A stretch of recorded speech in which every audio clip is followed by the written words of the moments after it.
8 फरवरी 2026 एक ऐसी डेट जो शायद फ्यूचर में साउथ एशिया की पॉलिटिक्स में इम्पोर्टेंट मानी जाए। इस दिन बलोच नेशनलिस्ट लीडर ने एक डॉक्यूमेंट रिलीज किया जिसे वो बलूचिस्तान लिबरेशन चार्टर कह रहे हैं। उनका कहना है कि ये एक इंतरिम कॉन्स्टिट्यूशन है, यानी फ्यूचर के इंडिपेंडेंट बलूचिस्तान का ड्राफ्ट संविधान।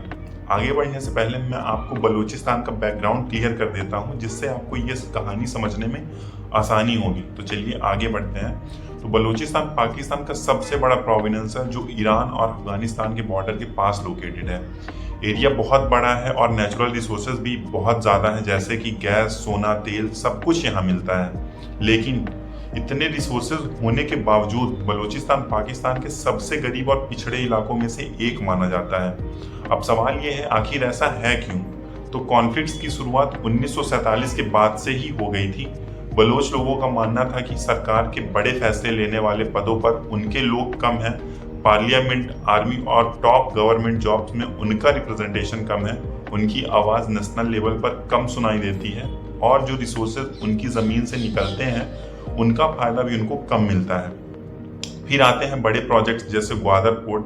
तो सरकार के हिसाब से ये डेवलपमेंट का सिंबल है, लेकिन कई लोकल लोग कहते हैं कि उन्हें डिसीजन मेकिंग से दूर रखा गया।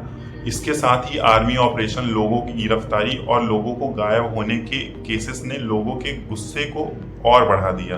ऊपर से एक्सट्रीमिस्ट ग्रुप की एक्टिविटी ने सिचुएशन को और कॉम्प्लिकेटेड बना दिया और कभी कभी फॉरेन सपोर्ट के आरोप भी लगते रहे हैं। तो सिंपल वर्ड में समझे तो बलूचिस्तान का इशू सिर्फ एक सिक्योरिटी प्रॉब्लम नहीं है, ये एक पुरानी नाराजगी, कम डेवलपमेंट, कम पॉलिटिकल पावर और ट्रस्ट के टूटने का रिजल्ट है।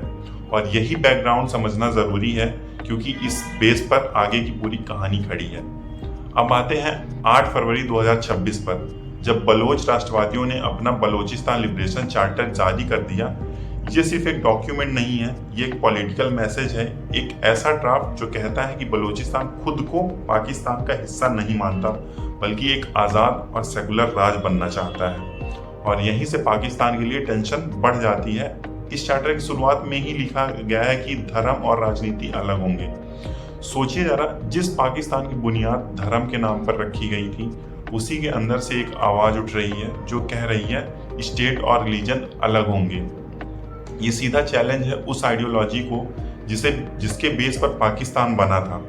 सालों तक बलूचिस्तान में सख्ती से कंट्रोल रखा गया, आंदोलन को देशद्रोह बताया गया, आर्मी एक्शन की खबरें आती रहीं, लेकिन अब बलोच नेता कह रहे हैं अगर नया बलूचिस्तान बनेगा तो वहां ना मजहबी राजनीति होगी, न किसी पर धर्म के नाम पर दबाव होगा। सबसे ज्यादा चर्चा किस बात की हो रही है? इस चार्टर में हिंदू, सिख और क्रिश्चियन समुदाय को बराबरी का हक देने की बात लिखी गई है। पूजा की आज़ादी होगी, नागरिक अधिकारों में कोई भेदभाव नहीं होगा, यानी एक ऐसा मॉडल जो पाकिस्तान के प्रेजेंट सिस्टम से बिल्कुल अलग होगा। और कहानी यही नहीं रुकती है। इस डॉक्यूमेंट को 11 बड़ी भाषाओं में ट्रांसलेट किया गया है, हिंदी, मराठी, गुजराती, पंजाबी और भी कई भाषाओं में। ये सिर्फ ट्रांसलेशन नहीं है, ये एक सिग्नल है। सिग्नल ये कि बलोच लीडरशिप इंटरनेशनल कम्युनिटी से बात करना चाहती है, इंडिया की जनता तक भी अपनी बात पहुंचाना चाहती है। कुछ रिपोर्ट्स में ये भी कहा गया है कि ट्रांसलेशन में इंडियन सपोर्ट्स ने मदद की है। अगर ये सच है तो पाकिस्तान के लिए ये सिर्फ एक इंटरनेशनल मैटर नहीं, बल्कि एक डिप्लोमेटिक कंसर्न भी बन सकता है। इस पूरे चार्टर को तैयार करने का क्रेडिट बलोच लीडर हिरबैर मरी को दिया जा रहा है।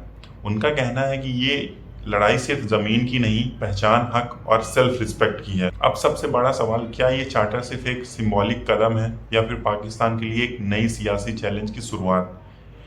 एक बात तो क्लियर है, अगर किसी देश की नींव एक सोच पर टिकी हो तो सबसे बड़ा झटका हमेशा बंदूक से नहीं, सोच से लगता है। और बलूचिस्तान की कहानी अब एक नए मोड़ पर खड़ी है। आगे क्या होगा ये देखना बहुत ज़रूरी होगा। अगर यहाँ तक वीडियो देख ली है तो प्लीज़ चैनल को सब्सक्राइब ज़रूर करिएगा। Thank you.